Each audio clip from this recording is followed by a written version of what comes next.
Star. Yeah, y'all already know.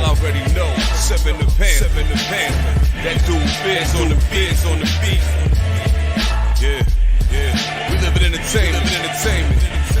Sound change. Crown the kings, homie. This is where it get ill. About to have the tip off live as a tip drill. From the court to the diamond, to the track, to the big skin flying around the field. Starting five forever, keeping it real. If it matters in the world of sports, jeans and long sleeves, they taking no shorts. Hot to death, oh yes, these are the sports podcasts live as a pros course. Biz market wave, the starting five goes off. No matter who you cheer for, emotions out the window. They analyzing with clear thoughts. They take it way deeper than the force ever. No longer got any use for the four letters. The latest news, score stats and the view from the sideline. Ain't no guideline, it's just the truth. Yeah, no need to dig for a pardon line. It's always in season to people starting five. We going in on three, run the baseline, starting five. Get it, we got what you need. If the sports news you see, we don't waste time. We talking cause we live it. We got what you need. We going in on three, run the baseline, starting five. Get it, we got what you need. And y'all know me, seven sign, I'm the illest cat stick. I got what you need.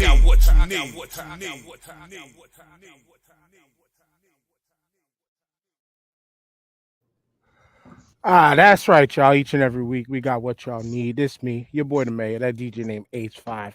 Your mom's favorite fat guy from a nice, sunny but cold, deepest, darkest Africa.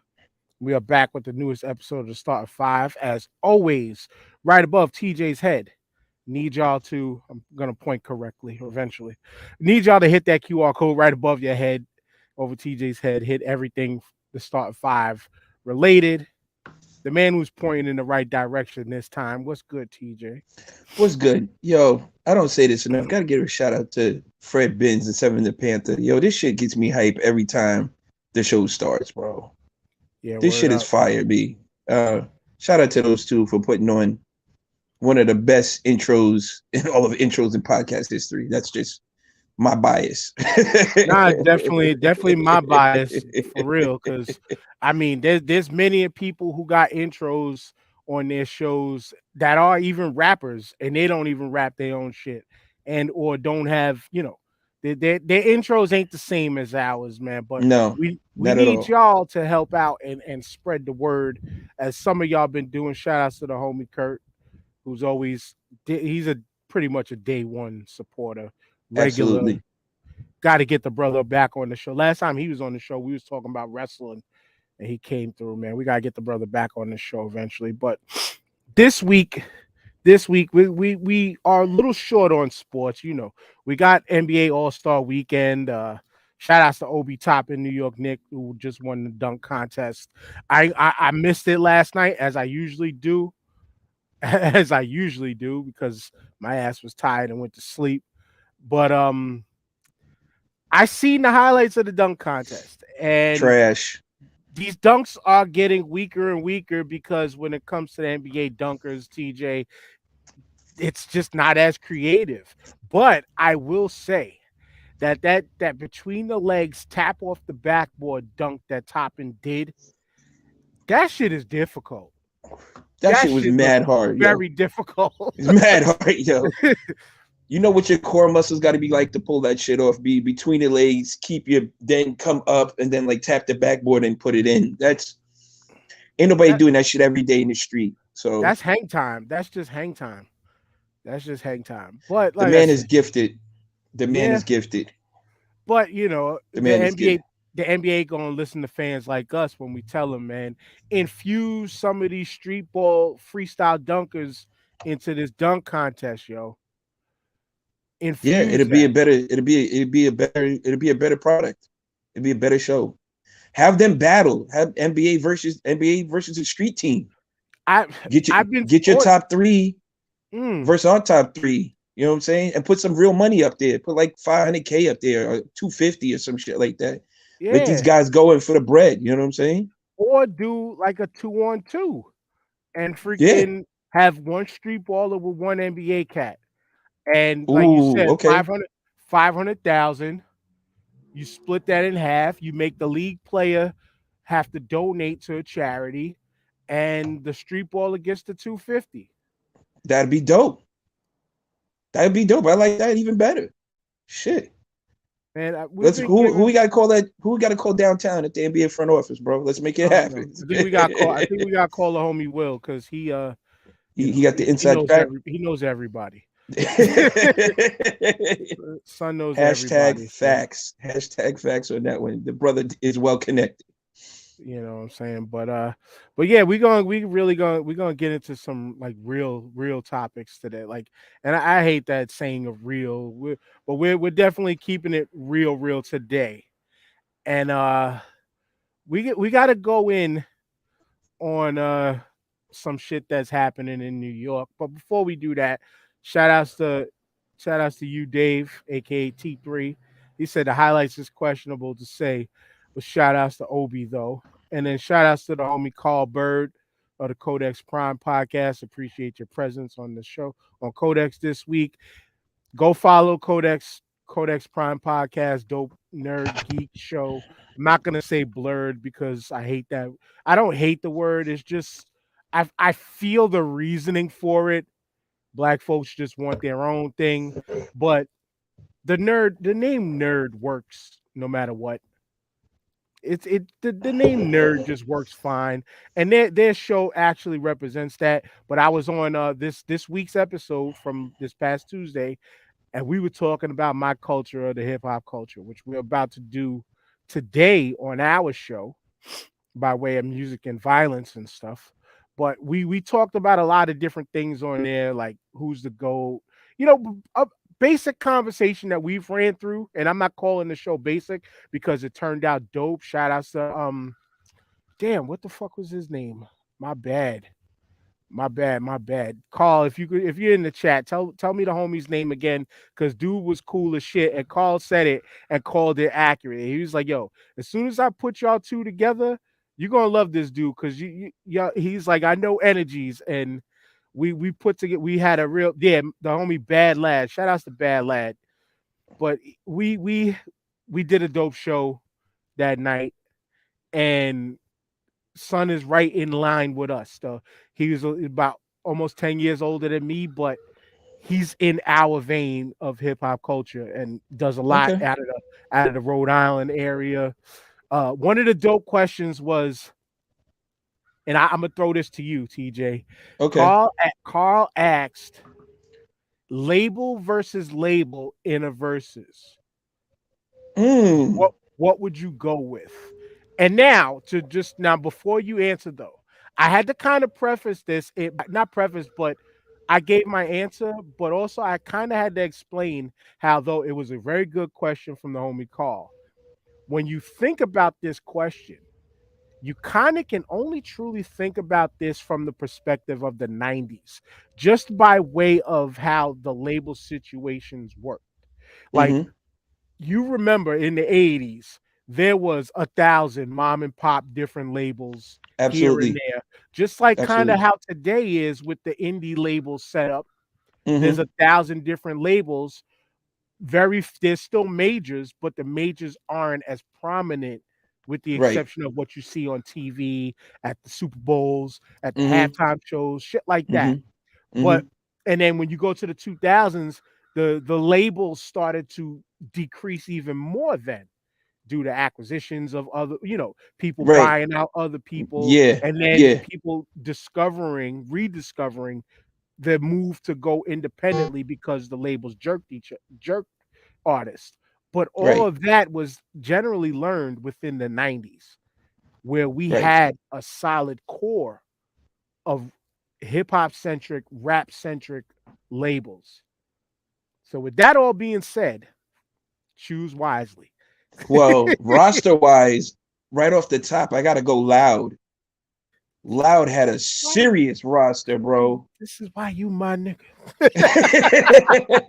Because I said on the show, I thought about it for a second, and we threw some other matchups together, like the obvious Bad Boy versus Death Row, Row versus like a one of them southern like Texas things, Cash Money versus No Limit. But I said Loud versus the World. Yeah, man, their roster is ridiculous in terms of like legendary hip hop artists. They had Mobb Deep, they had Pun. They had Jesus Christ. Their roster is like a who's who of rap. You know what I'm saying? Like you look up Loud Records and their label, and you can just run down. You could do a whole show off of just their label alone, bro, and be one of the best hip hop shows you've ever attended in your life. All you gotta do is start with Wu-Tang. Wu-Tang. Pun. Pun. Like I said, Pun, Wu-Tang, Mobb Deep. Shit. I mean, it's right on the tip of my tongue. Like it's eluding me now. Like all the people that were signed to Loud. Shit. I think Ice Cube was on there for a minute. Like Carl said on the show, Rockefeller versus Rough Rider was his. That was kind of an obvious one, but I think we kind of hit him in the head with. I think we kind of hit him in the head with freaking Rockefeller would actually kick Rough Rider's ass in some ways, especially when you're talking about hits. And then you got to pull in Drag. Now, Drag On had hits. He was nice, but then you're going down the line of like their roster is limited to the Rough Riders is just really DMX and the Locks. You know what I'm saying? I mean, once you get past that, where are you going? You know what I'm saying? It's a real limited roster. Outside of like Def Jam, I mean, have to be Def Jam versus Loud. You know what I'm saying? Like Jamal, shout out to Jamal. He couldn't be here this week. Mans is doing his he's doing his work. He's doing his work, but he said Def Jam versus everybody. I would do a Def Jam versus Loud Records, and then you know what? Let the marbles fall where they lay at the end of the day. The gauntlet would be thrown. Def Jam's label is and evenly matched too. That would be crazy evenly matched with all the heavyweights Def Jam had, but it'd have to be a Def Jam versus Loud battle for the rights to be the king of all labels. I mean, that's just I think Loud had the Alcoholics, I think too. Like they had mad artists, yo.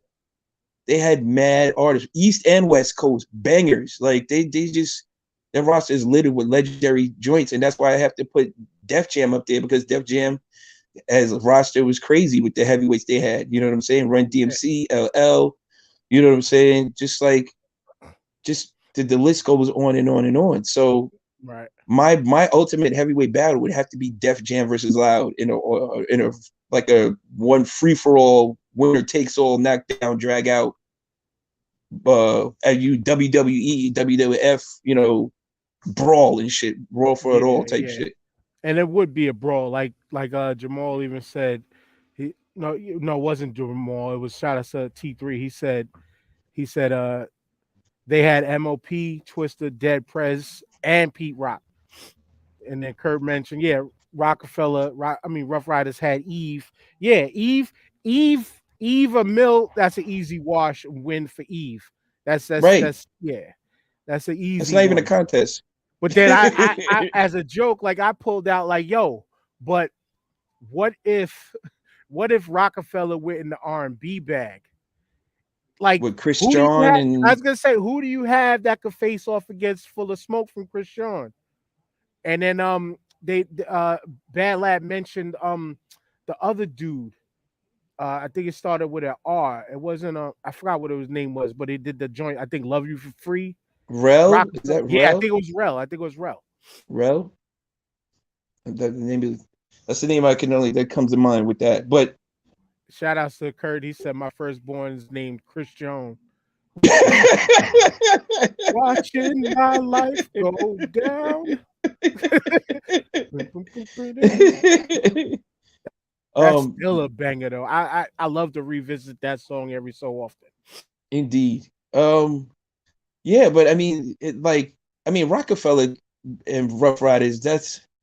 It'd be more like who could go like Priority maybe. Who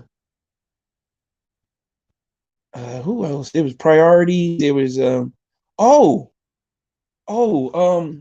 was the label for when they did when Eminem came out, Mos Def, Talib Kweli, they were all on You know what I'm talking about. And they did Common was on there for a quick minute. They were all I said it. I said it on Codex. Raucous versus Loud. Raucous, yeah, Raucous Records, yeah, Raucous versus Loud. Raucous versus Loud. Kurt says Tommy Boy had got some artists too. Yeah, but yeah, do we want to get Tom Silverman paid? No. And that's why I admittedly did not say Tommy Boy Records. I mean, the Beastie Boys came over later and they had De La, you know what I'm saying, and a few other top artists, but I just avoided them altogether just because of how they shitted on people. So I wasn't going to put them in the contest at all. Yep, they had Nori too. Yeah, I didn't realize they had Nori. I forgot they had Nori, and he mentioned. And Nori tricked them into paying him twice because he said, I think he said in his own show, Drink Champs, he said, I want you to pay these. I'm using these as my agent or my manager, some shit like that. This is the people that are putting me out. And it was like, okay, we'll pay them. And that will pay them the budget. So he got his money twice as an artist and as a manager. So he went the smart route so he couldn't get jerked, which was smart. Which is really smart. But yeah, man, that was just one of the dope questions we asked on Carl asked on Codex Prime. Go look that episode up. It was with me, his host Victor Amoyo, Kurt, Carl Bird, Bad Lad, and myself. It was a dope time. It was a dope 2 hours. It could have went longer. And like I said, no shots at Carl, but it was very basic questions. But I'm saying that it's, basic questions that have a lot of depth and levels to answer. And ultimately there's no true right answer. Obviously, like the GOAT question. Like we talk that stuff all the time. HHDG members, as we've been, I taught them that Nas versus Jay-Z has been banned for almost a decade in the group. we gave a shout out to Disabled. I gave a shout out to Disabled Planets. Nice times. And they was like, whoa, hold on. And I was like, let me explain. Shout out to Jamal. He fucked up, and it was a typo. They was like, "Oh, we thought it was a dig." Like, nah, it's just some silly shit that we now turned into closing our show out with every week. That and Rodney Jergens now. Oh yeah, Rodney Jergens. Yeah, that's it. My hands ain't as ashy today. So, you know what I'm saying? But yeah, man. I mean, you gotta love this culture of ours of hip hop, and you gotta love rap music. And that was the other thing too. There's another question he threw out because this episode was kind of heavy on the versus, the type of matchups, the things that we've been doing in HHDG almost since inception. We got another contest coming up soon. Yeah, that spawned, side groups and things like that because people got tired of those questions, whatever. But we had a whole versus page, Dan. That's what I'm saying. That the want for people to have the versus conversations out of the group then spawned our subdivision groups, all of them. So there's a little history for y'all who were HHDG members, want to be HHDG members, and all of that good stuff. But one of the last, and this will be the last one before we transition to just a couple things that might have happened in sports. He asked the producers versus, and then me being the hip hop purist. You said Dilla. You said Dilla right off the bat. No. I said, are we talking producers or are we talking beat makers? Because everybody calls beat makers producers, but not every beat maker produces a track. And because I said, if we're talking in this differentiation, which is a legit and it is factual that there is a difference. If we're talking differences between producer and beat maker, please give me that Diddy versus Jermaine Dupri. People sleep on Jermaine Dupri heavy, thinking So Def wasn't that. But no, Jermaine Dupri was a producer. He was a beat maker also. Yeah, but he produced one of Mariah Carey's best albums ever. and countless hits. He's written so many damn songs. Yeah. The man's history goes back to when he was a dancer on the Budweiser Superfest. That Fresh Fresh. Yeah. Yeah. his father created Budweiser the Superfest. I think it was Superfest or Fresh Fest, but his father Fresh. created that Yeah. that super tour of Right. rap in the early days. So And the man's history is there. And Puff is one of the best producers ever. Right, because Easy Mo B is a beat maker. He's not a producer. You know what I'm saying? And that's like where you can get the two conflated. You know what I'm saying? Where, Easy Mo B did that beat. That shit was tough. But Puffy's the one that produced it to make the song what it was. You know what I'm saying? And that's where the thin line separates the two at. You know what I'm saying? So yeah, you gotta be very clear on who's the beat maker versus producer. Pete Rock is a beat maker and producer. Right. Like Premier is a beat maker and producer. You know what I'm saying? Easy Mo B is a beat maker. You know what I'm saying? Tone and Poke are beat makers. You know what I'm saying? They're not producers. Well, no, but most of them did produce, like when they started to work projects and stuff on their own. And okay, yeah, a great majority now, a lot of beat makers are producers. It's just to me, it's that conversation of people conflating and mixing up the two. In their boy will be called a producer, or they'll call themselves a producer just because they made a beat. Yeah, you produced a beat for an artist, but did you track it? Did you track the vocals? right? Did you mix everything? Right. That's where the two things right. Did you mix it down? Yeah. Right. And the people that aren't invested in this and really understand what goes on in said culture, they don't know the truth. A good example of that, like Ninth Wonder was a dope beat maker that became a producer. You know what I'm saying? Right. Ninth was known for his beats like crazy, and then he eventually became the producer of his beats down the road. But he didn't have that title when he first came out. He was just a beat maker. Same with Kanye. Kanye was a beat maker first. You know what I'm saying? All them joints he did for the Rock and stuff like that before he really eventually ventured out on his own and started producing his own tracks and stuff like that. So beat makers, they start as beat makers and they eventually become, or if they evolve into producers when they learn the producing side of the aspect of the business. So I get you on that. Yeah, it is really easy to be conflate the two, though. Yeah, it very much so is, because in a way you are producing a beat, like you are making it. You're the originator. Yeah, you're the making origin it from scratch, right? And putting in the work to mix and create the beat. But there's more to that than in a song, than just the beat. It's just like with the term hip hop. Like, I hate using it personally. I hate using it when it just comes to rap, because there are hip hop is a culture, though. Yeah, exactly. Hip hop is the umbrella of the culture.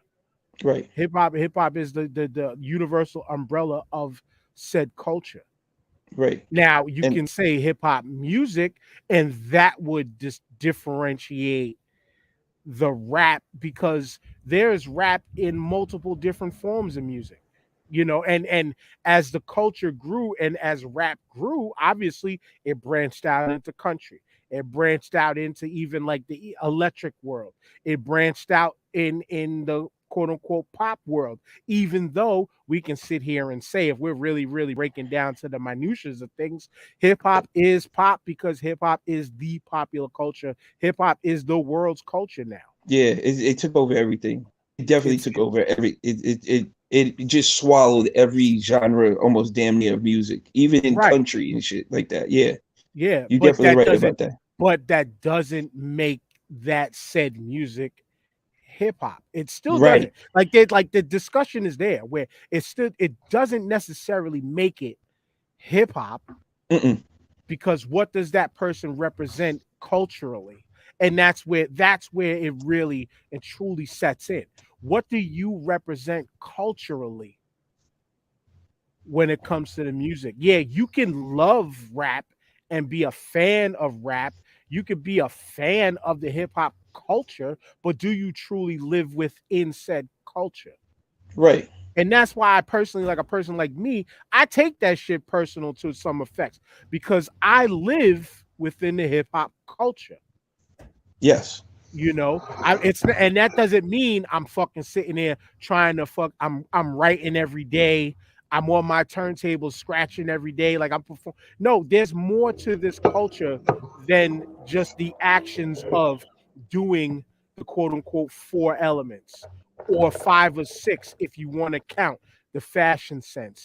And the The the lens. the You know true what I'm saying? element, yes, that's the shout out to my HADG media brethren who we the homie T Smith We started got the to get push him back of. on the show. We got to get him back on Yeah, the yeah, show, bro. we're gonna further talk more into this in the future, but the lens, he was the first one to push the lens is the sixth element of hip hop, and already got the cosigns by KRS-One directly, by former guest of the show DJ Ralph McDaniels directly. That yes, the lens is the true, because let's think about it. No cameras in this space, we could still be the culture of poverty and hard times and Right.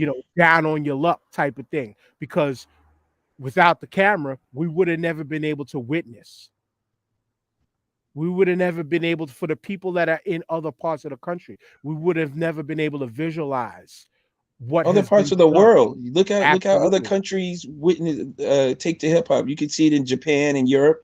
They love this shit, bro. Mm-hmm. And they're deeply immersed into the culture for Mm-hmm. a lot of them. And they don't see old school versus new school at all. They Right. absorb the whole shit. They absorb Right. the whole shit. There's no disparity between old rappers and young rappers to them. They accept it all, which is beautiful. You know what I'm saying? It's great. Right, but it's not. But it's again to spawn it away from just talking about the rap part. Right. It's not. No, the It's not dance. just about the rap. No, it's no. When I was saying they absorb the whole culture, it's not rap. They dress. They're into the fashion the same way. They're the dancing, all the break dancing and the bebop and the hip the whole thing. The graffiti in Europe is bananas, yo. It's like Right. you see this shit. You know what I'm saying? Right. Red Bull does all these break dancing tournaments around the world. Like this, the culture is engulfed to the fullest around the Right. world. Now, I'm not shouting out the person's name, but somebody within our HHDG group, every time something like this comes up, she always makes the statements of, yeah, but we don't see enough of our people benefiting off of it. There's a huge argument behind that. Very huge argument behind that, which is factual to a point. But also, too, we have to look at it from the standpoints of how support, because for a lot of these things to thrive and survive, you got to have support behind it. And Financial backing, yeah. yes, and generally we talk support, that is the blanket statement for money, motherfucker. Money. Like sometimes you got to pay. And let's keep it real. When we talk the music, our own people are our worst enemies at times when we think about this. We as New Yorkers, TJ, when I say the word Canal Street or downtown Brooklyn, do I have to truly elaborate any further? No, because As we all know far what as, it is. yes, we were the detriments to our own movements in some cases. Now, another Bootleggers, bro. The another whole rabbit, culture. yeah. Now, rabbit hole off of that is okay. The bootlegging is fine because yeah, we're keeping the money out of the quote unquote white man's mouth who own the labels, but you Excuse me. also stifled the artists Right? by They're not getting you paid. know okay, so say they're getting 85 cents a record and 100,000 copies sold bootleg. You know what changed all of that though, right? Napster, LimeWire, where cats would just downloading entire discographies of artists. That changed the bootlegger in the street selling it via Right, CD. right. They eliminated the bootlegger completely with that. You know what I'm saying? There was no need for that after that. Once I found out I could download De La's or Wu-Tang's entire discography in like an hour, or back in the day, you know what I'm saying? Where was the need to go out and go purchase it anymore? You know what I'm saying? I got all the albums I wanted. I could listen to them at any time I want. I could run that shit all day in the background, and you have 8 hours of just my favorite artist bumping throughout the entire day. So that definitely changed the platform and the game. And I could see how artists and the record labels, the entire industry was upset, because that was something they couldn't touch. They couldn't make any type of money off of it. No way, shape, or form. It was completely out of their hands. Yep. And all it took was one person to actually purchase it, or one person that had a mole in one of the offices and got an advance copy, and bong bong, there you go. You know what? And it just came to me. Why didn't like the record labels buy Napster or buy LimeWire or something like that, where they could control that? Or if they were streaming, getting the streams, they could make some type of profit. Or they should have just did that immediately and say, you know what, we got enough money, we'll just buy this shit.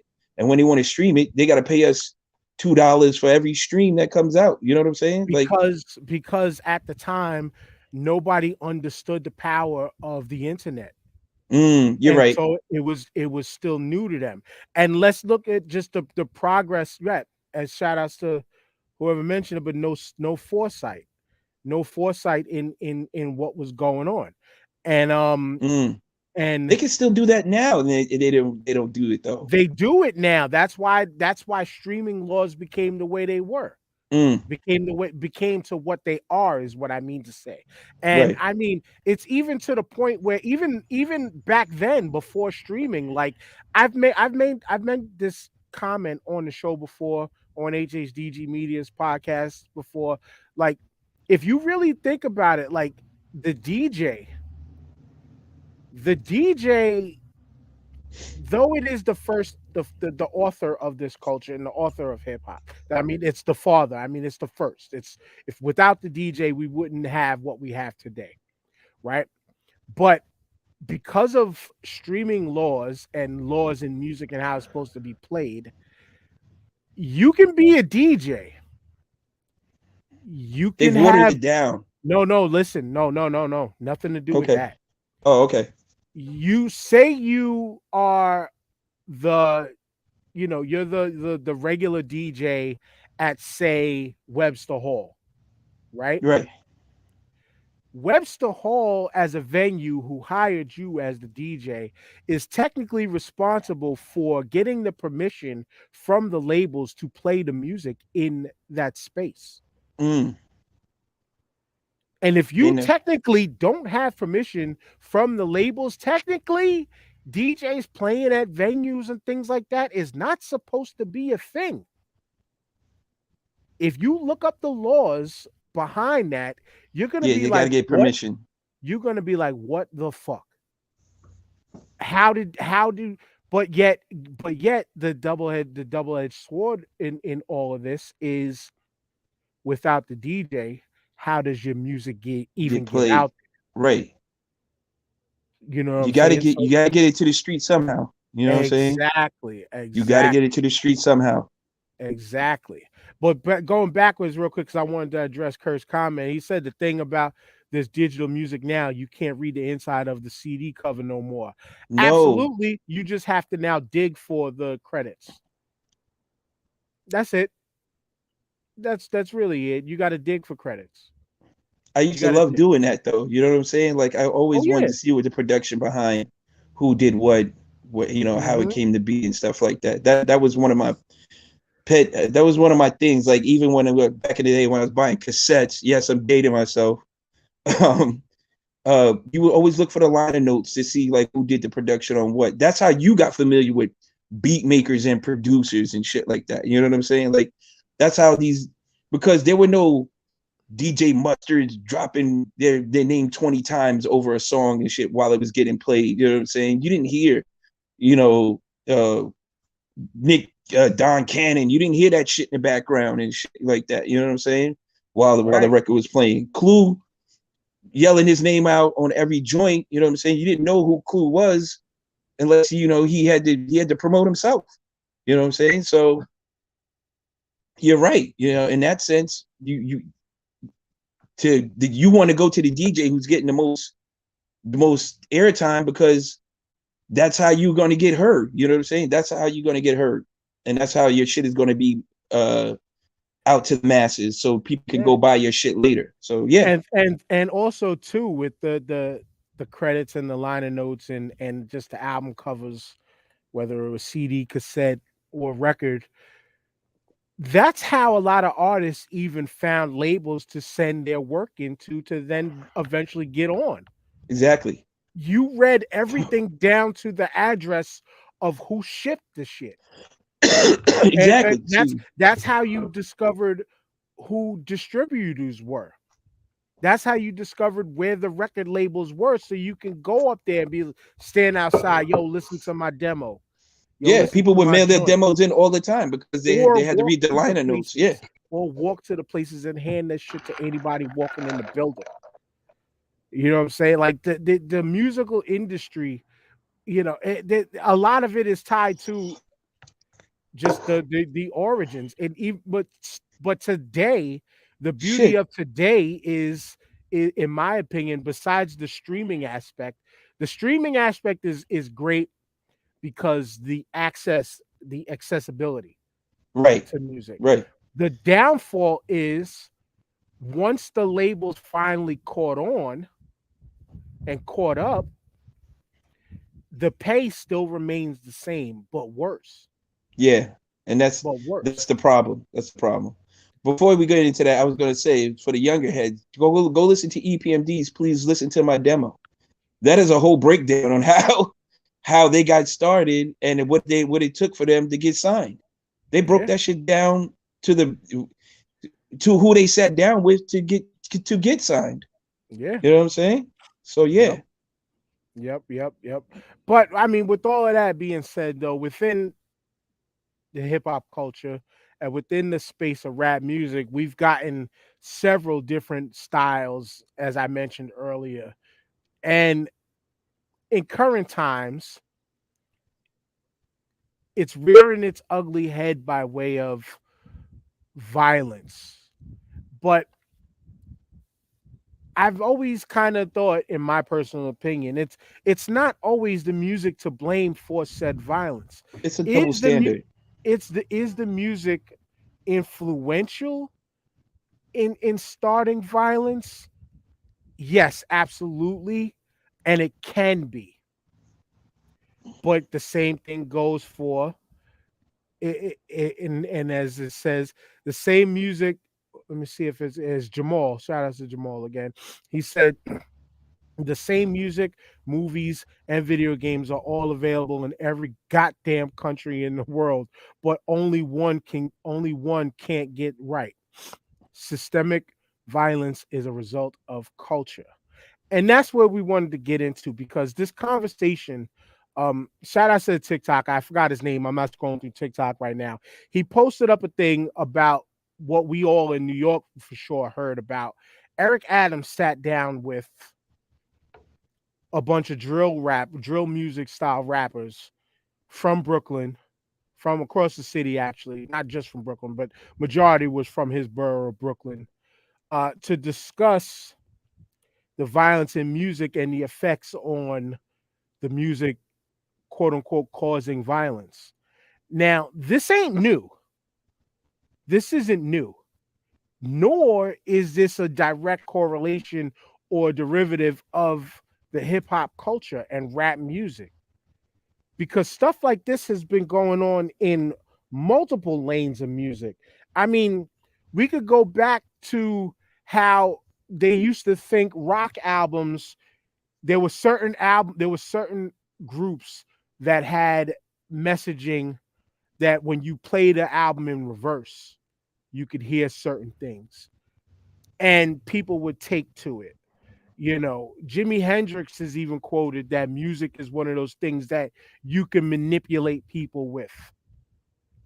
we work off of sound, we work off of frequency as people, as humans in general. Like there are things that can be documented and noted, that music can strike certain people in certain ways that may trigger certain emotions that cause certain things. Put it like this, Dan. Music is used to make people dance. Put it like this: where would we be if there was no music? This place would be a fucking mess, bro. Yeah, to a point. Music of any genre, of all genres, moves people to be motivated to do all kinds of shit to move forward in their lives. Like to get through a tough work day, to deal with some stress you're dealing with personally, to calm your ass down, you know what I'm saying? Going through heartbreak, a recent breakup, with your girl type shit, you for being in love, all that shit, bro. Music encompasses all of those feelings and puts you in a mood for a certain way. You know what I'm saying? Yes. It doesn't inspire me to go pick up a Mac 10 and start spraying the fucking block, though. You know what I'm saying? And that's where I wanted to lead into, is just that it's not just music can be responsible for a number of things, as you just mentioned. Emotionally, it can drive you in certain ways, but it is not the fault of everything, and especially when it comes to rap. As it says, it's not the music. American culture at large is to blame. Guns and war valued over life. We see that on a daily basis when we're talking about war. Right.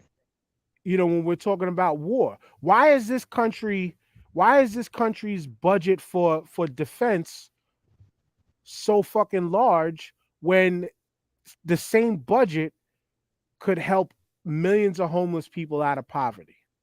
It could help the middle class get situated and get right.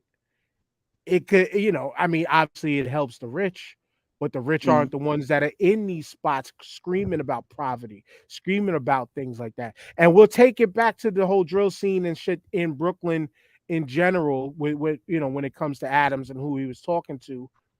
Think about the neighborhoods like Brownsville, like a Red Hook, like the Pink Houses, Bed-Stuy, you know what I'm saying? Pennsylvania Ave, Jesus Christ, yeah. Yo, like and really take a walk around the neighborhoods. If you're brave enough, just keep it funky. If you're brave enough, facts. Think about the quote unquote stick up kid. Think about the stick up kid from back in the day. The music wasn't telling them, I gotta go get this motherfucker for this money. Now, maybe the music got them amped to do it. As a former athlete, I use music all the time to get me ready for my meets. But when you think about the neighborhood in general, you think about the situations that either some people got themselves in, or some people tried and never had opportunity to strive and get above, and are stuck in these positions. The means because a lot of these things are within the lacks of opportunity, to where you're getting a lot of this violence. You're getting a lot of you're getting a lot of drug selling. Because of opportunity. How many people you think probably went for a job and went for several jobs, decent paying jobs, that, oh no, your look or your name didn't allow you to get a job? Right. The means for survival has nothing to do with music, bro. You got to get it the best way you know how. Now, you try to do it the straight and narrow way, that doesn't work out for you, or your opportunities are very limited, like you said. So it's like they forced my hand, you know what I'm saying? So I had to do what I had to do to put food on my table, keep money in my pocket, to keep a roof over my head. Now, the music maybe added to it, but that wasn't in their mind when they were going to commit the act of whatever that is, what they were doing. Look, everybody knows the movie Scarface, and that lifestyle, and how he got on. that didn't start the whole entire hood to go out and just start copping bricks and shit. You know what I'm saying? That wasn't, that was a violent life. You didn't want to live that shit. You know what I'm saying? You just wanted the end result. You didn't want the means to get to that end result, though. You know what I'm saying? So, yeah, you're absolutely right with that, man. The music enhanced it a little bit, but it wasn't the thought process in their head. Oh, if I listen to this, I got to go out and go snatch purses today. Now, influence is there. Yes, it can be influential, but that is not. It's not the cause. Right. And this is what I've been trying to say, but not really saying it in some of these comments on threads and things like that I've been seeing. It's like it's not cause for influence. Yes, it can influence somebody because it can say, yeah, like I'll give you like you watch the movie Pimps Up, Hoes Down or something. Damn, now I'm curious about prostitution. Let me see what that's like. No, let me see what trying to get a prostitute is like. Let me see what pimping is like because I seen this is how it was done on this movie. It influenced you. Right. But what was some of the other causes behind you even attempting to want to try to become a pimp? Right. You might have been down out on your luck, but some women that you can manipulate mentally into working for you, or you're a woman working the street. Damn, I tried to get a job, I got fired. They're not gonna hire me for this, that, and the third. I got disability, but I'm not making enough money with disability. I still got a family to support. Yada yada. Like the rabbit holes within these discussions are far bigger than just the media that you see. Exactly. Listen, I can listen to Ice Cube's death certificate. Doesn't mean I'm going to just start randomly walking up to white people and smacking the shit out of them. You know what I'm saying? Like, Facts. Facts. If you do that, that's on you. That's on you. You know what I'm saying? You're responsible deal with the consequences after. Right. You like you said, it can influence. Doesn't mean you're going to just go randomly start doing acts of violence and shit like that. It doesn't mean that's where like you said, go down that rabbit hole. It's not. And TVs and movies do the exact same thing, but they're not held to the same standards as music is, which is amazing because you're watching and witnessing the violence firsthand right in front of you. You know what I'm saying? So if that ain't the major influence right there, how is music held to a higher standard than that? Right. And like I wanted to stem back to this one that Jamal mentioned. He said they rock drill music hard in London and Paris. Hell, the UK claims drill is theirs. To a point, just on the musical aspect, you almost can push it towards them. Though we kind of claim it here. It came from Chicago, but if you listen to grime style music, it is kind of where that sound came from, roughly. It is kind of where that sound, but taking that, the UK and overseas, for instance, and even here, Brooklyn, Chicago, things like that. Chicago specifically, you take the GDs and the BDs. You're now talking about gang culture. Right. And then the rabbit hole now gets deeper and even bigger because you out there, you want to blame the music, but then you're using the music to almost dismiss the gang culture aspect of things. And then when you think about the gang culture, how did they even get into the points of becoming said gangs? Then you got to get to the roots of them. I was going to say that. Think about Crips and Bloods, community response and progress. Crips. It started off as a community response organization that, yes, certain things happened to where it became bloodshed, violence, and things of that nature. But ultimately, the origins was to protect the neighborhood, because opportunities were low, to try to give, think about Black Panthers. They look at Black Panthers as a terror organization. Black Panthers was an organization started to protect their neighborhoods. They were doing free lunch programs during the year and in the summer. Like, they were actually taking care of the community. Right. They were actually taking care of community. And then, like, it brings to, like, this comment here. I wonder if politicians listen to the same kind of music as when they tell you to support the troops as they do when they ignore homeless vets. Not trying to make it a political military convo at all, fellas, just my 2 cents. There's layers in that also, because I brought that comment up because of the politics behind it. When you think about the Black Panthers and in how things turned in that way, or you think about Crips and how things turned, politics played a huge part in that, because you got, at the time, when you looked at Black folks a certain way, you still looked at us as 3/5 of humans. You looked at us as savages and animals, not understanding said collectives who, yes, also was arming themselves to just to protect their neighborhoods. You were out there telling people that, look at these animals, look at these savages, treating these people as if they were animals and savages. And that was a derivative, maybe, that caused some of the violence. The political aspect of America is just the American way. And then, like you mentioned, and I gotta rest in peace to the dude Keenan from All Podcasts Matter.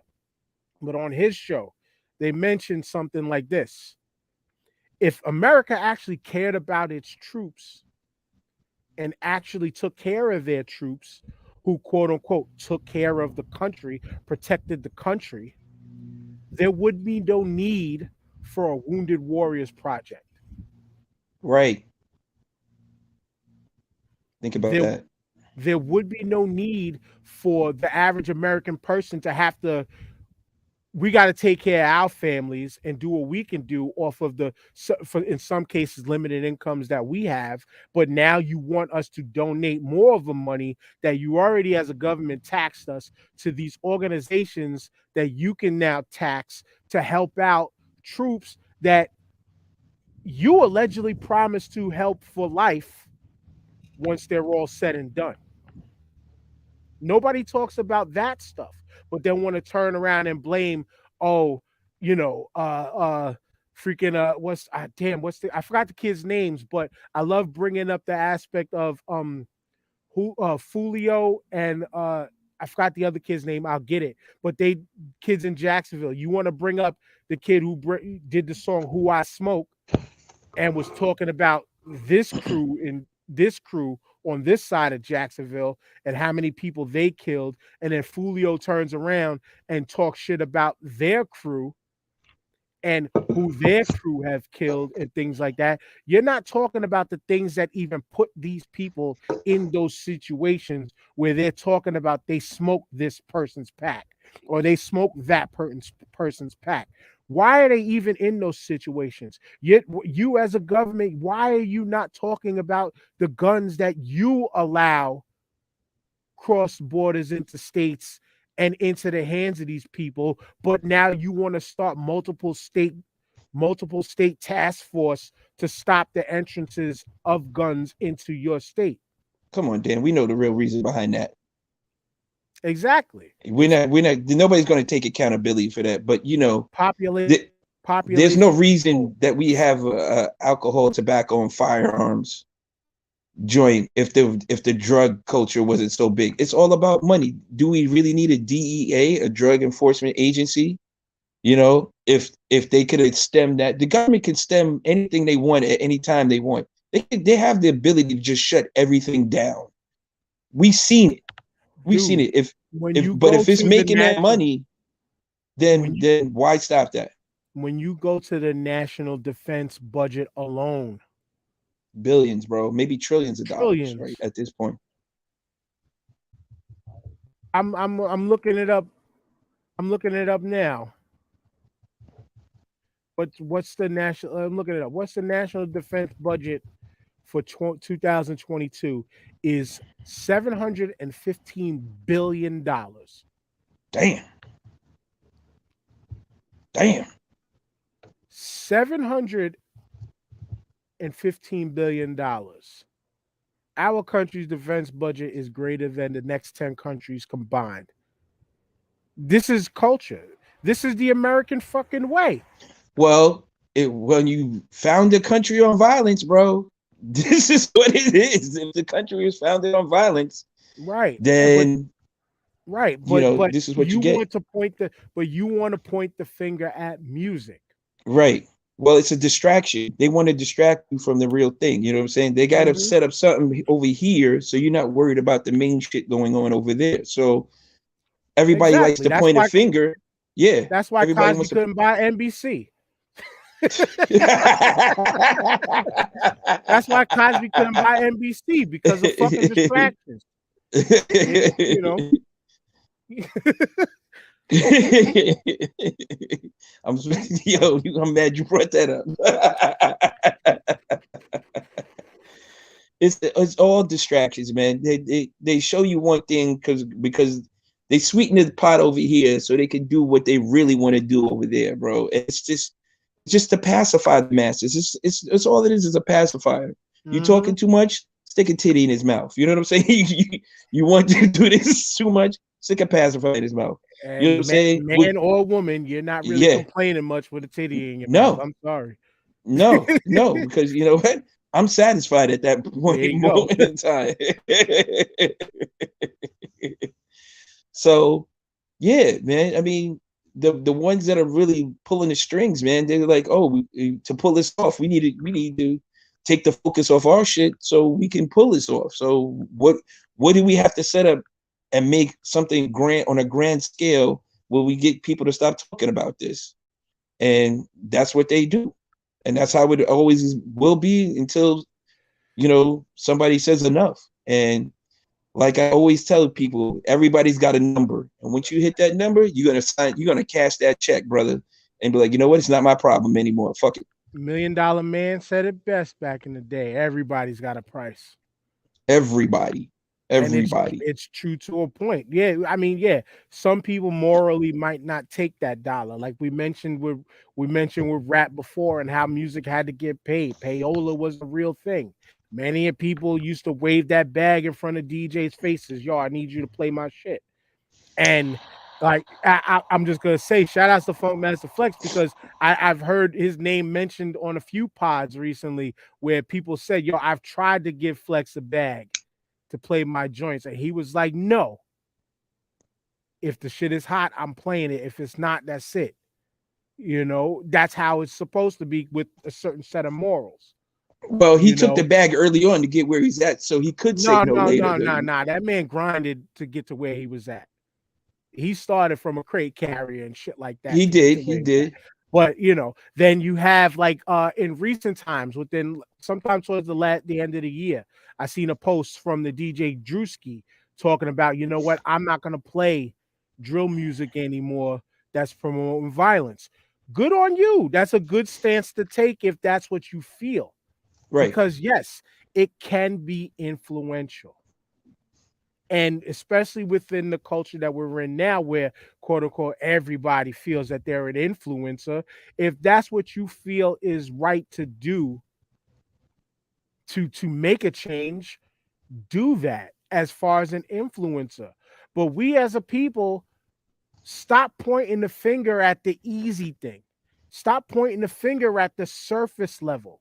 The umbrella of you, that's what's going on. Is you're pointing the finger at the easy surface level thing of it's the music, it's rap music.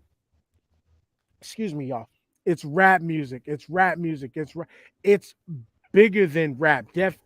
Dead Prez said it. It's bigger than hip hop.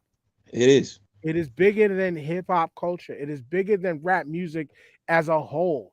It's bigger than country music as a whole. It's bigger than rock music. Like I pulled up an article just doing a little bit of research within this topic. And as I scroll through this, like, let me get to one of them. There was The number 10 on this list is the song is called Gloomy Sunday. And I'm going to look this up and listen to it to see if it makes me commit suicide, even though we talked about that before. But and I'll give you a couple paragraphs off of this thing. It says in 1932, Gloomy Sunday was written by the pianist and composer I think it's Renzo Ceres. It has been connected to more suicides than any other song. In Hungary alone, the song is linked to at least 18 deaths. The song is of a man singing to his dead lover whom he missed terribly, asking her to join him at his own funeral as he planned to take his own life in order to be reunited with her. This tragic song is set to a melancholy C minor. There was so much hysteria surrounding Gloomy Sunday that the BBC banned playing it up to 2002. It also was banned in France and England. Time magazine published an article linking the song to several deaths. Some of the suicides that have been linked to Gloomy Sunday are that of shoemaker Joseph Keller, who left a suicide note quoting the lyrics. Victims that were found clutching the lyrics in the Danube River. The suicide attempt of Jerry Flanders, who hired a soloist to play the song for him and was stopped only moments before he was going to drink poison. And a 13-year-old boy that hung himself with the song lyrics folded up in his pants pocket. See, now we're talking about 1932, where that's all you had to do probably was listen to a record and things like that. And so still, it doesn't read to me that the song caused the suicides. These people were lost already. They didn't get the proper help they needed. You know what I'm saying? They didn't have anybody to turn to help them with their problem. And that's usually what happens. They reach out, or somebody doesn't take them as seriously as they're making it seem.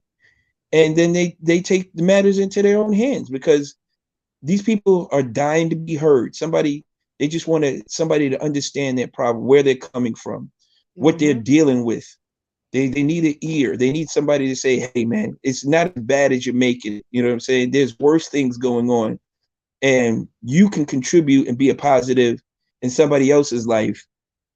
We need you here. You know what I'm saying? And but situations and circumstances dictated otherwise. You know what I'm saying? Yeah. So like in this article, it goes to say, like, there's one that says, like, the band Slayer was being blamed for the murder of somebody, probably because a person was listening to Slayer and where it was influenced.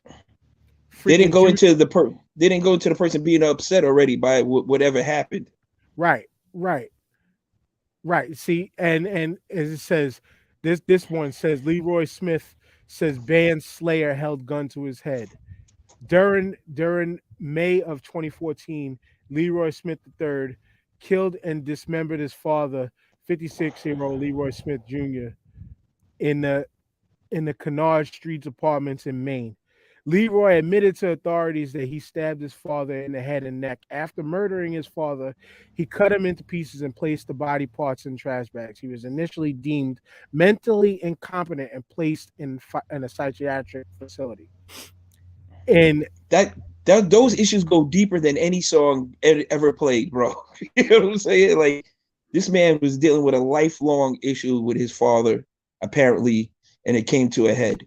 Right. You know what I'm saying? Right. But yet people who choose to not want to understand, or again, even point the finger at themselves in the mirror, get the blame off of me, put it on the music. Get the blame off of me, politician who writes these laws against certain things happening, or let's just think about how many damn laws are written or not signed off on in America by politicians that can give aid to millions of people, yet they don't sign it because there might not be a little piece of a kickback written in the law for them. It goes back to, if it's not benefiting me or what I want, then it's not getting passed. You know what I'm saying?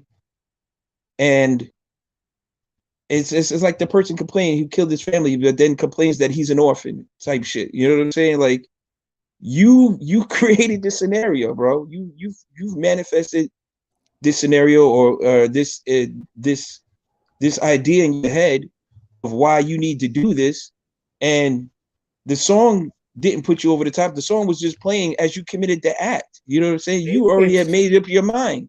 In some cases, absolutely. Yeah. The song was just like I said, the song was just to warm me up and get me ready to throw when I was throwing the track and field. That's why the Iron Man album, I hold it so dearly, because that Iron Man album was my soundtrack into every meet that I was throwing in. Mm-hmm. It didn't make me throw. It didn't make me throw better. Did it get my blood going and get me hype? Yeah. Got you in the right frame of mind. Because that's what I utilized it for.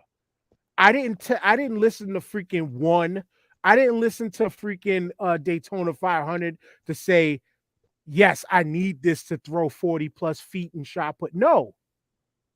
I just needed it to get me going. That's what got me going. Right. You were going to do what you're going to do regardless. You know what I'm saying? That didn't influence me into throwing shot put.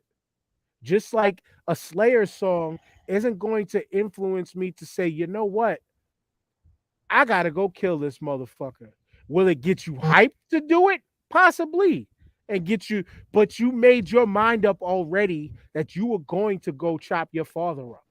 Yes. Which is fucking sad. And that's why you landed into an institution. But the song didn't say, I'm sitting here and I'm banging my head to fucking Pantera's Walk, which is one of my favorite joints. Rob Van Dam's old entrance theme song in ECW, by the way. But I'm not listening to fucking. I'm sitting here listening to Walk, and now all of a sudden I got to get up and just go punch somebody in the face because the song maybe told me to. No. You already had it made up in your mind that you were going to go punch that person in the face. Right. The song got you hyped to go punch them in the face. Like you as a drill rapper. Now, this is where the opposite end is. As I mentioned, Fulio and the other kid's name, which I forgot. Oh, his name was Young and Ace. That's what it was. Young and Ace versus Fulio. So you write a song in retaliation talking about all the people that your crew have killed. If I'm on the other end of the crew and it's like on the other side of this beef, and I'm hearing a song talking about, yo, they did this to this person, they did that to that person, I understand the it's not saying it's right, but I get why you might retaliate via song and or via, because that song, oh, now you're disrespecting me to my face for the world to see. Mm-hmm. Influence. That doesn't tell me I'm going to go do still, but that might influence me to be like, you know what? Now I got to turn up on you. Right. But it falls back on influence. Right. If your mind's made up to do something, you're going to do it. If your mind is made up to do something, you're going to do it. And no matter who or what somebody says is not going to change. We've seen it all the time. You can't change people's minds once they're settled on something. You know what I'm saying? Some people, you're right. But like Kurt said, back in the day, we used to play Lucchini before we go into stores to shoplift Ralph Polo because of how they were running in the videos. Lucchini, it was getting us hype. And you bring that the polos, like you bring that to the low lives in Brooklyn. Right. You know what I'm saying? Like you bring that to, that whole crew. Niggas was doing that because people were making that as quote unquote the thing to do, the thing to have, the thing to obtain. And then you take a person at a freaking Bed-Stuy, you take a person at a fucking Red Hook and say, damn, but I ain't got the money to do it. Because and I'm not getting the opportunity to get the money to buy that. Right. So the influences of the influencers showing you, yo, this is opulence. This is what you gotta rock. This is what it gets people jealous. That didn't make me do it, because I can still sit here and get jealous all I want. That doesn't mean I'm going to run into a Macy's and clean a rack out. Right. But they already had made their mind up. They were doing that earlier in the day, bro. You know what I'm Yes, saying? that's what I'm saying. They That's what already I'm was saying. like, yo, we're going to hit Macy's for all the low today. Right. You know And what then I'm the saying? irony, and then even the irony of talking about them, shout outs to all the low life members and all of that. It's turned into a positive eventually. You know, all that boosting and shit, like those days aren't the same anymore. You know, and if you even talk to some of them, they were doing it because that was the hot shit at the time in some cases, Right. but also where they came from, poverty setting in, just the lack of, Right. The lack and of, that's all it is. the lack of. They wasn't rhyming about it and saying, "Yeah, this is what we're gonna do. This is what we." They rhymed about what they used to do, telling you the stories. You know what I'm saying? And they're not positively promoting it, saying go out and do that shit. They're not. You know what I'm Yeah, saying? They're not exactly. promoting that, saying, yo, I did it, so can you. You know what I'm Right. saying? They're not doing that. They're There's a not doing reason, it. and we'll cap this dope discussion off of this. That's the reason why Jay-Z said Hove did that. So hopefully you don't have to go through that. Right. Look at this. And when you really dig into Jay and lyrics and stuff like that, and you hear people from the stories from the people around him, dude was really living that life. And that's the difference in a lot of some of these raps. You know, I mean, we could say that difference in drill today, where yeah, these kids are actually living out the wild violence that they're talking about. That doesn't make it right, but what some level-headed people should do with the messaging is say, damn, you're like, yo, is that wild? Is that crazy? Like, maybe that's not where my life needs to be. You Right. know, I'm famous for telling people all the time, for all my peoples who never call me on a Saturday to go hang out, I'm up late at night watching Lockup. One, because it was entertaining, but two, it was a reminder and a lesson to myself of a place I do not ever want to go to. Straight up and down. You don't look good in orange, right? You know what I'm saying? Nope, I'm not going to be the pretty nigga in pink stripes in jail. Nope. Nope. All this ass that I got. Nope. My ass is too big to be in jail. Because niggas have try to have a field day with me and it ain't happening. You don't have the free time to waste like that. You know what I'm saying? That's time. No, the one thing you can never get back, right? We always talk about this. Time is undefeated, right? You'll never get it back. Seconds. What we're doing right now, we could be doing something else, whatever. We're never getting this back as we move forward. So what you do with the remaining time you have while you're still here is so important to achieve what you want, to get where you want to be and how you want to do it.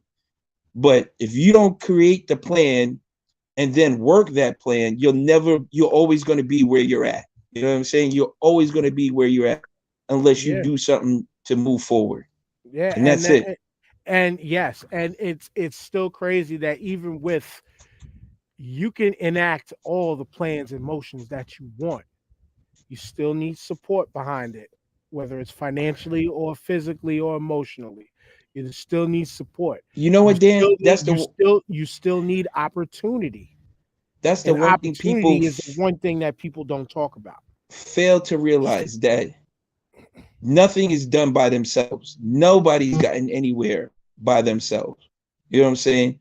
Whether you got opportunity or some kind of help, you fail to recognize that as you're moving forward to getting to where you go sometimes. You know what I'm saying? Well, I did this.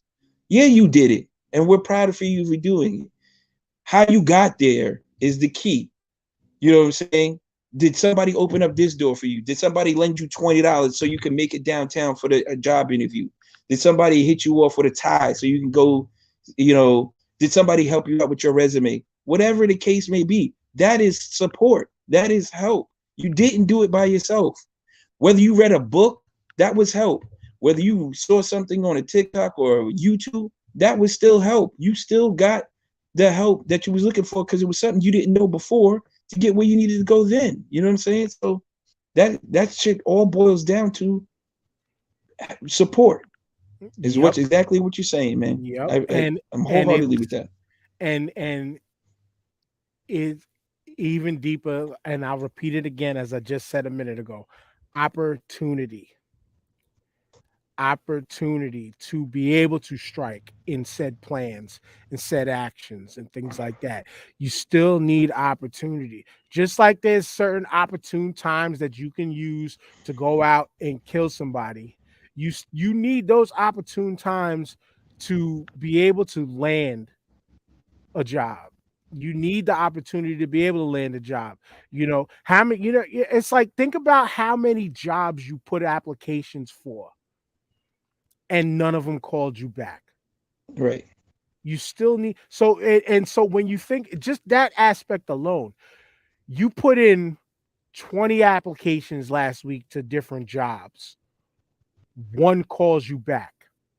You get that one call back, but don't get a second call back.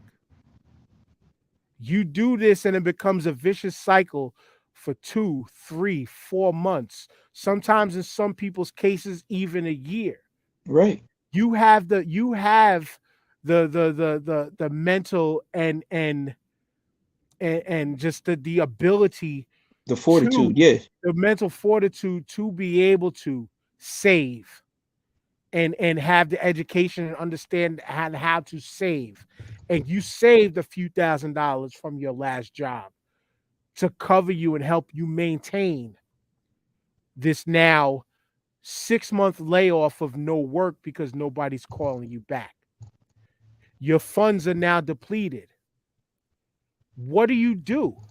Some people don't know how to turn where some people don't know how to turn to, you know what, there is government assistance out there.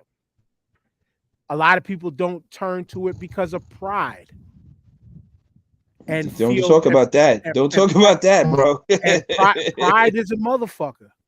Pride can it can be a positive or could be a death sentence at the worst cases. Pride can kill.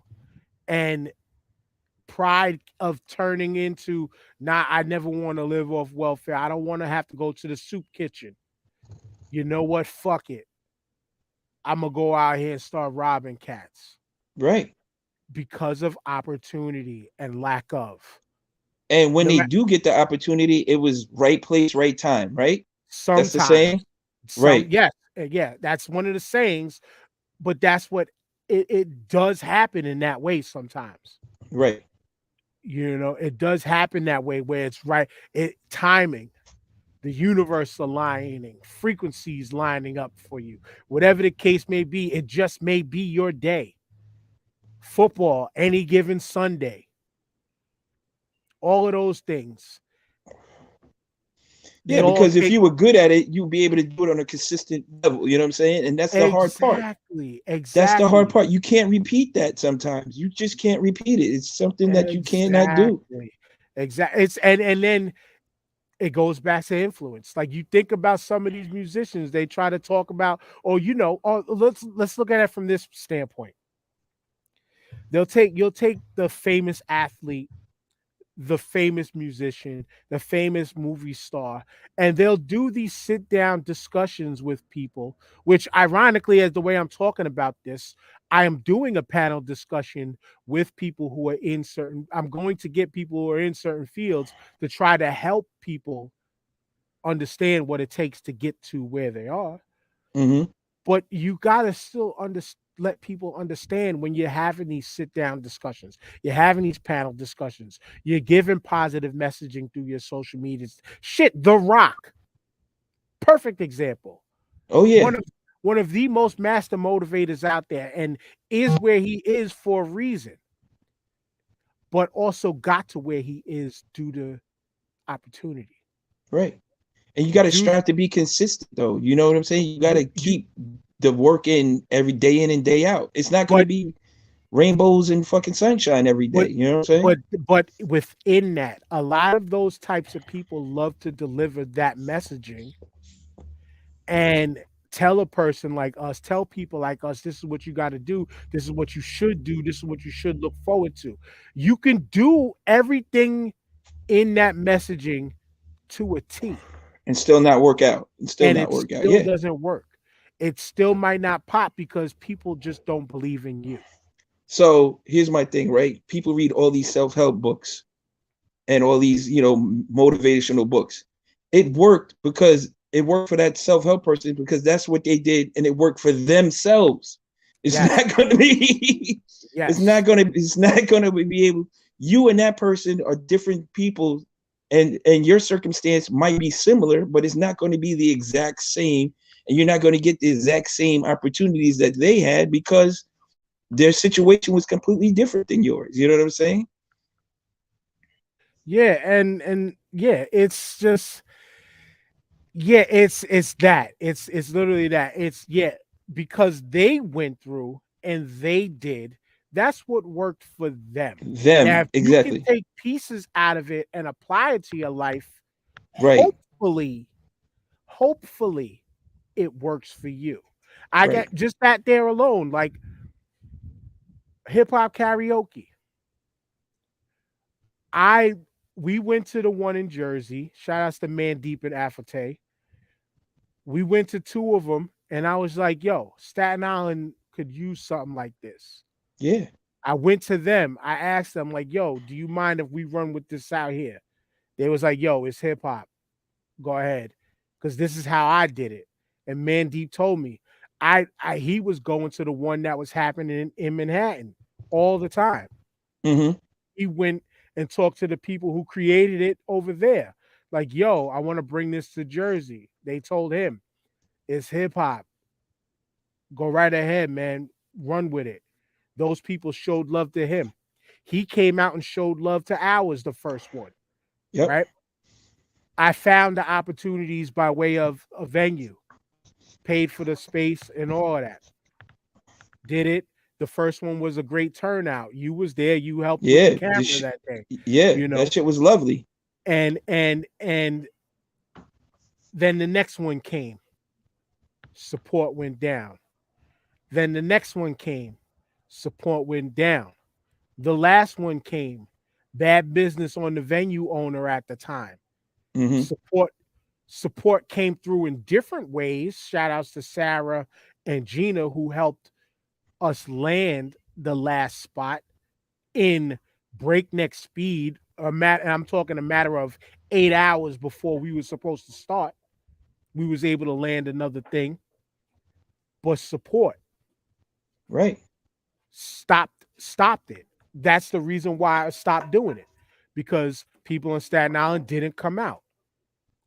Not to talk about said hip hop legend who died just recently. Their family was at one of our events.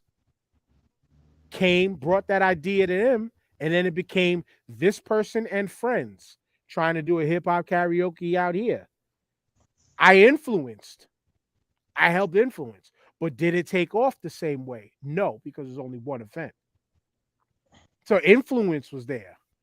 Right. Opportunities to continue wasn't there because the support wasn't there.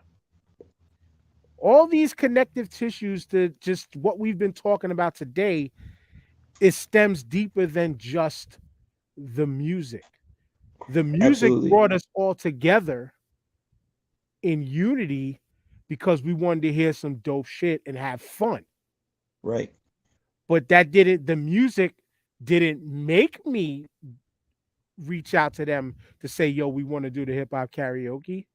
It was the dope idea of the hip hop karaoke in general and Right. my want to. Right. The music being played didn't tell me I have to do this. It was a dope idea that said, yo, let's try this because I wanted to. And a lot of these things stem and boil down to self. It's All not the still time. it's still All the not the time. simple answer because the rabbit hole in this whole conversation, there's multiple rabbit holes that can go for fucking miles and miles and miles and days and days and days. We could circle this world several times over and still find more things and situations in levels and layers that are the roots of most of these problems. But when you got these politicians sitting there trying to place the blame on just the music and finding ways to ban said music, you're taking the easy way out. You're taking the blame off of what you as a government have been the root allowing cause. to happen. Right. Allowing to happen multiple ways for the results of what you're hearing and seeing.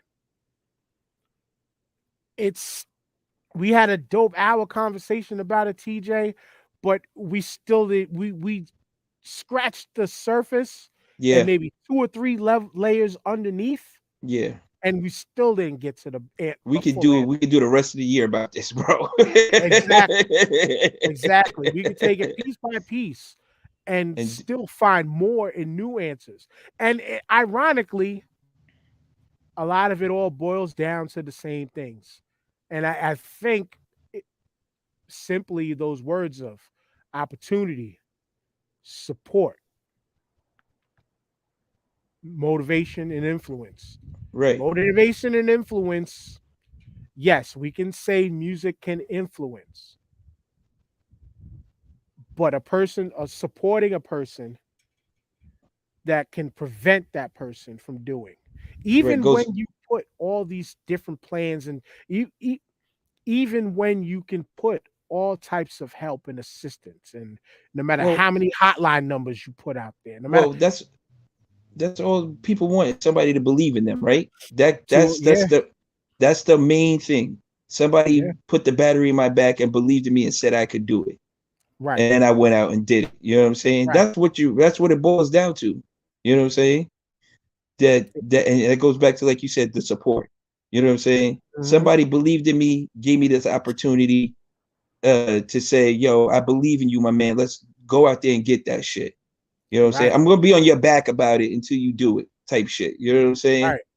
And on the violence end, on the violence end, But on the violence end, even if somebody puts the battery in your back, you still got to go do it. Right.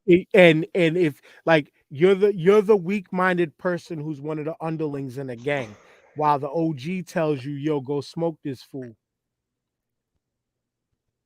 Do you do it in preservation of your own life because the OG have you smoked? Right. Because you didn't follow their rules? Or do you do it because ultimately it's like, you know what? I want to do this shit because you have your reasonings behind it. Right. All in all, you can have people tell you whatever they want to tell you. It's what you want to hear. Is it what you want to hear? You know what I'm saying? Yeah. Yeah, but you still got to say yes or no. It still comes down to you. You're right, the individual. Yeah. Mm-hmm. Yep. Absolutely. Yep. And then it says America has summits about cruel messaging in the music. Also, America allows Klan rallies with no problem. He has different aspirations beyond the top seat in the city. They're talking about the mayor, not me. His face doesn't necessarily match his base. Remember from whence he comes. It's I mean, that's valid. So much of this shit. You can just look in the mirror and say, what do you want to do? How do you want to improve your life? But even with that said, it's just that vicious circle of, I want to do this. You still got to be afforded the opportunities within this country. You still got to have the capital because we are a capitalist society. And it's fuck you. I gotta get mine. If you get yours, you got yours, whatever. But I gotta get mine. Ultimately. And it's just it's the selfish capitalist world that we live in. Like, if we were to strip money from this, like, there would still be people out there that still want to rob and steal and have more than. Absolutely. But I think we as a people would work better off of a barter system. Hey, I'll help you build your house if you come help me build mine, and we all can live comfortable together. Right. I would love a society like that, because the problem is when you build your house and then it's time for you to help out, you're like, nah, man, I'm good. You know what I'm saying? Yes. and that there is just a stem of a lot of our problems as people. Yep. I don't give a fuck what Bible, what book of religion you pick up, what book of self-help, what book of fuck self-help, go get this money you pick up. Still comes down to the individual. And I think that's it, TJ. I think it's still individual. And that's that. It always comes down to the individual. Are you going to cross that line? Are you going to cross that line at the end of the day? You know what I'm saying? And are you ready to accept the repercussions that come with crossing that line? There you go.